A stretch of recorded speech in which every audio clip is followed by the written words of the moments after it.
It's a universal, fundamental question that every human being asks sooner or later. Where do we go from here? What happens at the end of life? And the way it's worded, the way the question is asked, is there life after death? We're going to find out that that question is really misworded. It's not after death because life doesn't die. So if you're saying, is there life after death? No, what's dead is dead. The question is, what dies and what lives? Or more fundamentally, what is life? And what does it mean that life left? Where did it go? It can't just disappear. Nothing just disappears. Where did it go? So religion says, well, there are two places to go, up or down. There's no up and there's no down when it comes to life. Life doesn't take up space. So there's no up or down in terms of space. So what happens? To appreciate what happens when life leaves, we first have to understand and appreciate what happens when life comes. What does it mean that somebody is born? We don't ask that question. We ask, why do people suffer? Why do people die? Why are people born? Why do people have fun? Ever asked that question? Why is there pleasure? Nobody asks that. But why is there pain? So in order to understand one, we have to understand the other. So what does the Torah tell us? The Torah says, very descriptively, that when God created the first human being, he fashioned a body out of earth and then breathed into it a living soul. Which means the body doesn't come with life. The body is not a living thing. It's 100 pounds of clay. Where does the life come from? That is something that God invests into the body. He breathes into the body a living soul. Now the rest of creation, if you remember, everything else God created, he created by speech. God said, let there be, and there was. Only when it comes to the soul, when it comes to life, does the Torah say, he breathed life into the body. He didn't say, let it come alive. Let it live. The difference between speaking and breathing both involve breath. But what the breath you use for speech is the superficial, the breath that exists on the surface or near the surface. And that's why you can talk endlessly and not get tired. At least I can. But when you're blowing up a balloon, just a little balloon, after a minute you're exhausted. It's not because you're using up more breath, but because you're using a deeper breath, or an inner breath, the breath that is necessary for life. The breath you use for speaking isn't necessary for life. You can live without it. You can live without speaking. But the breath that is the breath of life, this you can't afford to exhaust from yourself because it's essential. So when God created light and God created grass and God created animals, he said, let there be. He used a surface breath, not a very personal inner. But when he gave life to the human being, he breathed something from within himself into the human being. Very, very different. Now, if you're a little aware in scientific terms, Einstein came up with this brilliant insight where he says the universe is made up of mass and energy. Different kinds of masses, different kinds of energies. What he discovered was that energy can become mass. It's like the expression, if you talk a lot, you're building a wall of words that keep people from getting any closer to you. So here is energy becoming a mass. It's words, it's turning into a wall. So energy becomes mass, and mass can dissolve into energy. That does not include life. Life is not energy. It's certainly not electrical energy. Life is a completely different entity, different from mass, different from energy. What exactly is life? Life is a living entity that in the human being is composed of 10 or more functions. We call it a soul. What is a soul? A living energy, a living being that thinks, feels, behaves. That's a human being, and that comes to the body, not from the body. So how does the soul come to the body? So we're told some fascinating things. King David says in Psalms, "My mother and father abandoned me, but God gathered me in."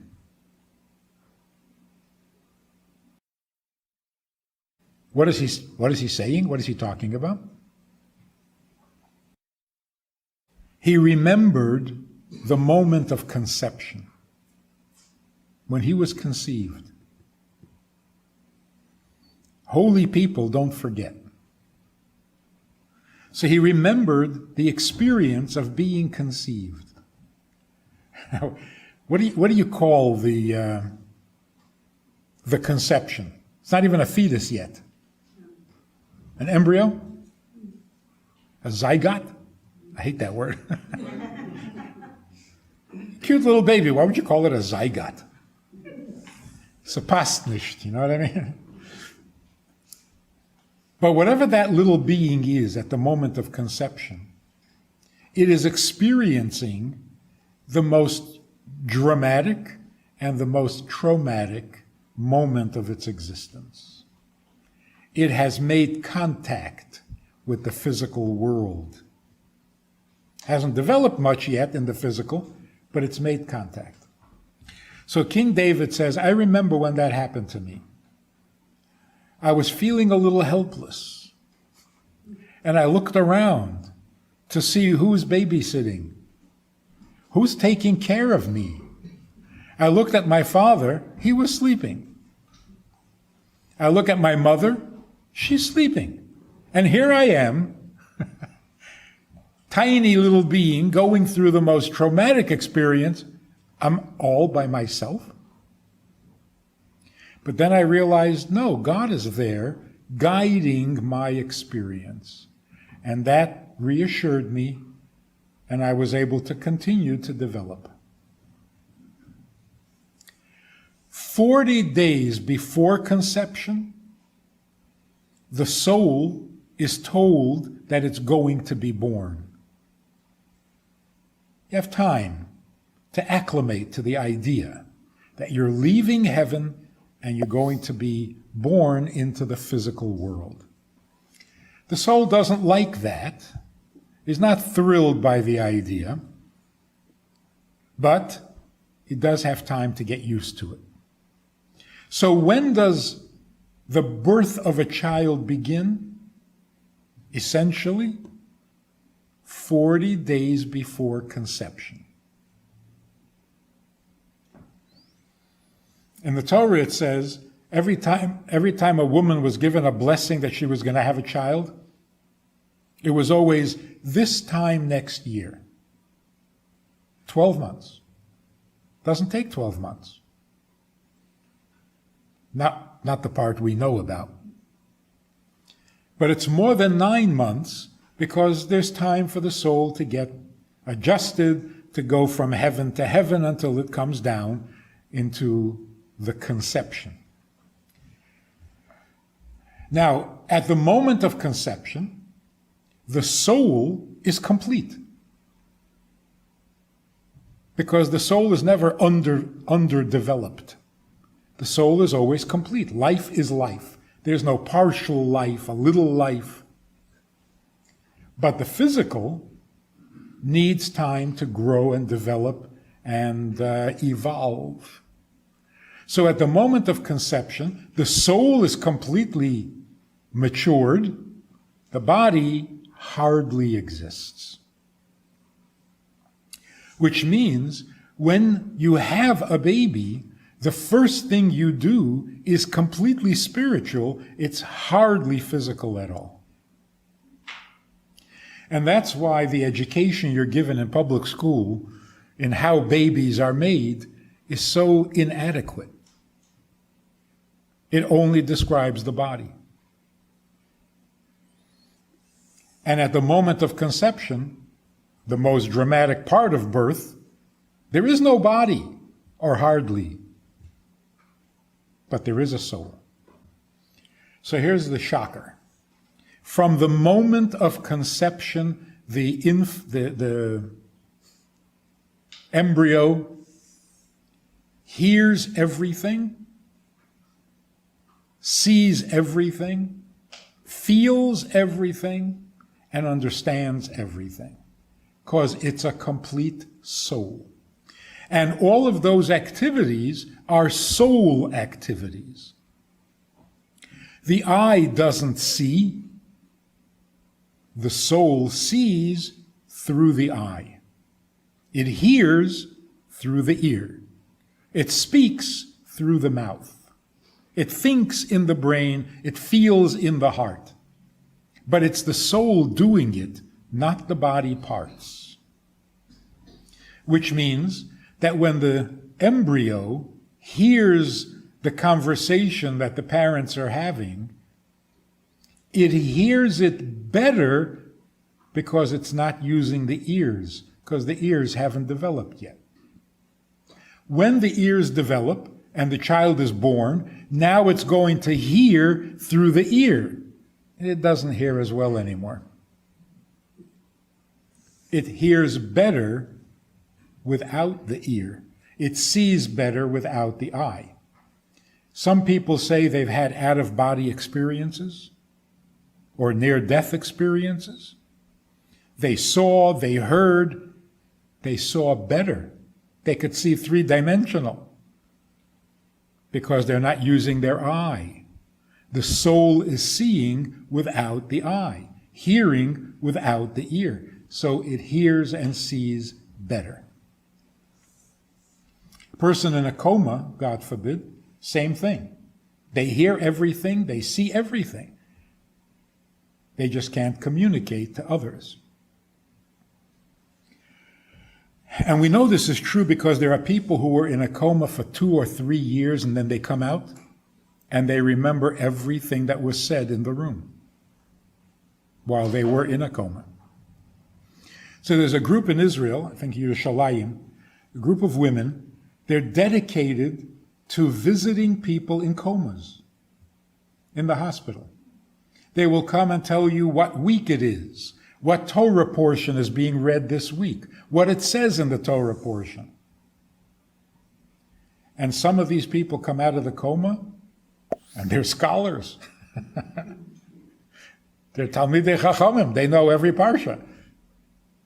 Because when you hear without the body, you hear better, you remember better, you understand better. That's why at the end of life, the body is still perfectly intact, but the soul is gone. So the body hears nothing, sees nothing, says nothing. Because all those activities are life activities that come from this living being called the soul. So it would be silly to ask, where does the soul get its energy from? It is energy. Where does it get its life from? It is life. That's like the comedian who says, what do batteries run on? The batteries need a battery? No, they don't. They are the battery. Therefore, the question, is there life after death, is not an appropriate question at all. Life does not die. It doesn't even make any sense. Life can't be dead. Just like death can't live, life can't die. So whether the soul continues on without the body, of course it does.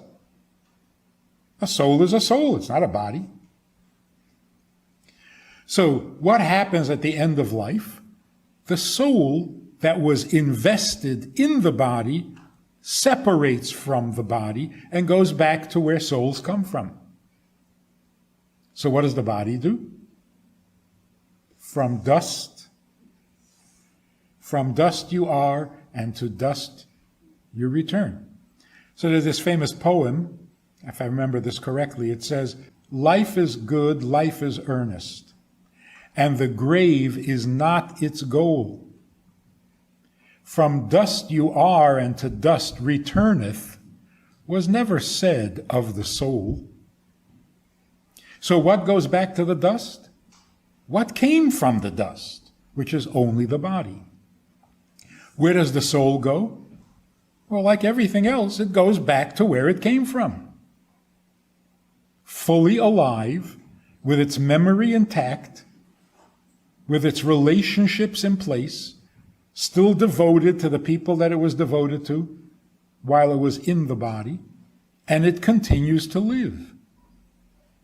In fact, it continues to live better than it was in the body, because now it doesn't have to accept the restrictions of the body. So the soul of your grandfather in heaven hears you better, sees you better than before he passed away, when his hearing and his eyesight were a little schwach, without the hearing aid. If you enjoyed this conversation or this topic, and you're looking for more information, or you want to hear it again from another angle, there is a way to do that. And that is in this book. It's all there. Order it from Amazon. You can read it, reread it, and share it. We have a Sunday night program for VIPs that you might be interested in. It's informal. It's questions and answers. It's conversation. It's really relaxed. It's really pleasant, enjoyable, informative, and kind of community-like. It's a Sunday night program. There's a Wednesday morning program for the VIPs, and there's a Wednesday night program. All of it just conversation, casual, laid back, unscripted. So join us. Take a look. Click the link below and see which of the three suits you best, and join us for some enjoyable conversation.